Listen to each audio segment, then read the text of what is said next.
and he gave me a little box of writing paper. And I was so ashamed and shy, I just threw it at him. And I regretted it to this day.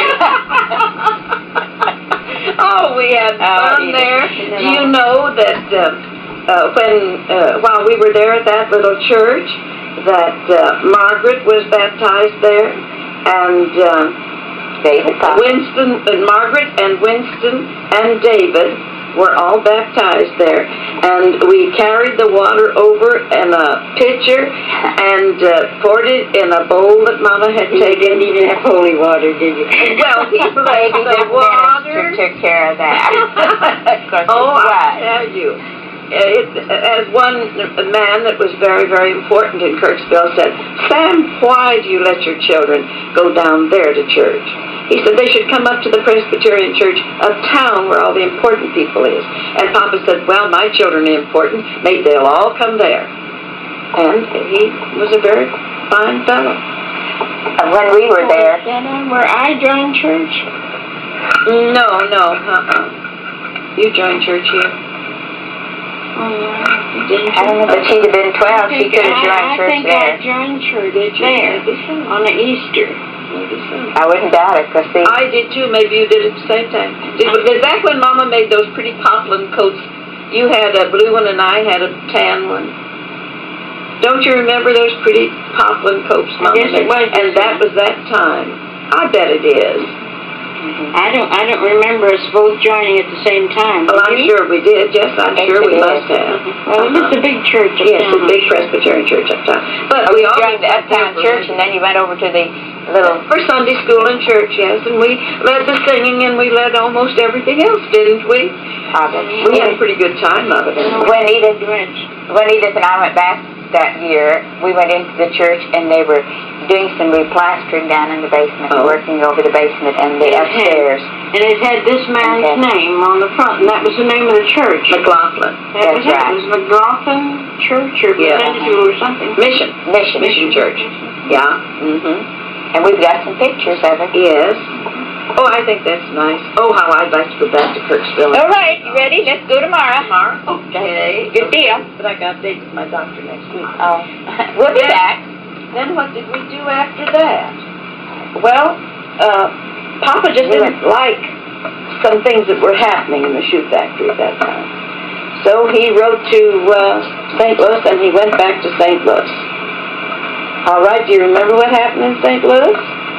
Well, I don't remember. I was a little bit little yet. But then we do know Jimmy was going there. Yeah, but then, you see, Papa had this invitation to come out to Kansas, to Junction City, to reorganize and get things going again in the shoe factory, a boot factory, Junction City Boot Factory, by John Teitzel and Mr. Daner. So Papa came out here, all by himself, and left us. We were always left that way until Papa proved out what he wanted to do, and then we would go to him. And they reorganized and got things going good. Then Papa took very, very sick.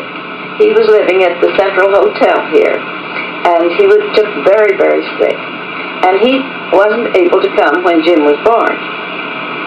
But he did come. He came before. He came afterward, too. Well, this is well not to say anything about that. Oh, well. I don't know what that is.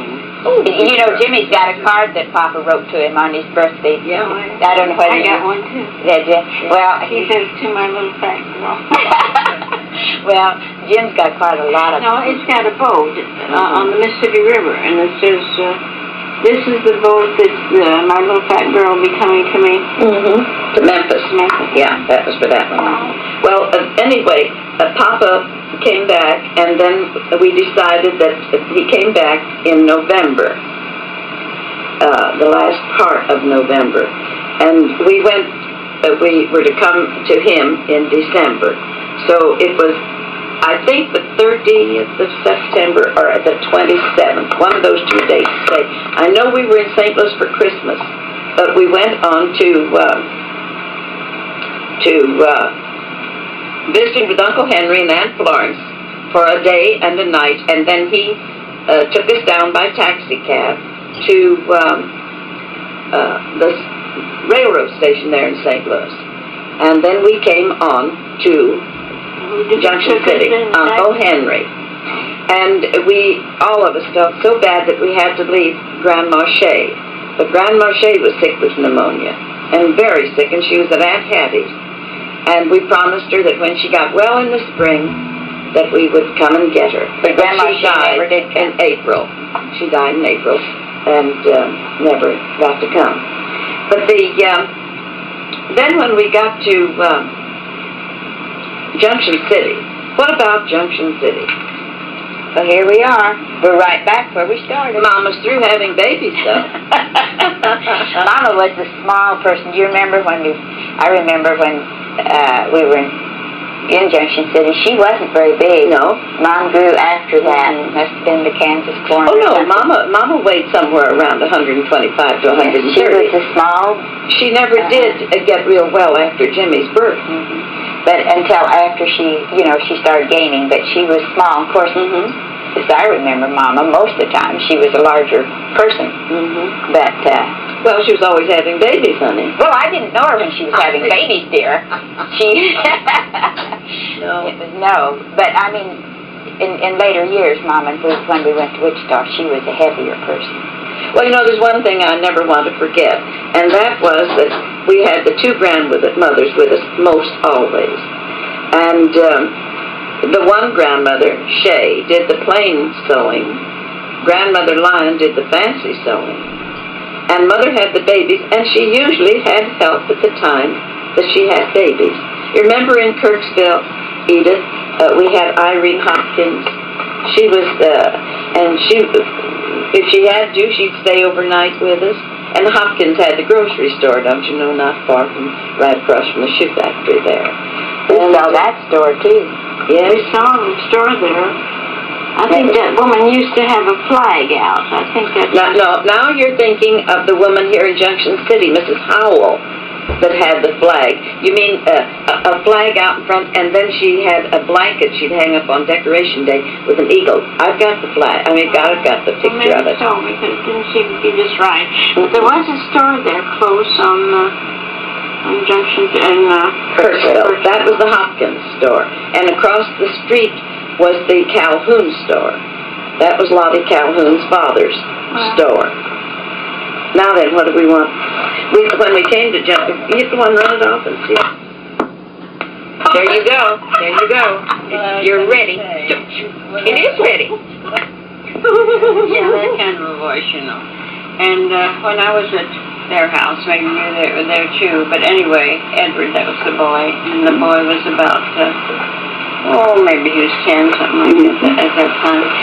And his mother would play and sing, business, and he just really was kind of ashamed of it, The kids must have made remarks.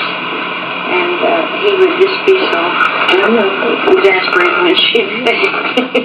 Why wouldn't she be? And she acted like she thought she was doing a good job. Well, that was very popular at that time. Yeah. And she wanted to train me that way, but I wouldn't train that way. I would say, I can't do it. And she'd say, you can if you want to.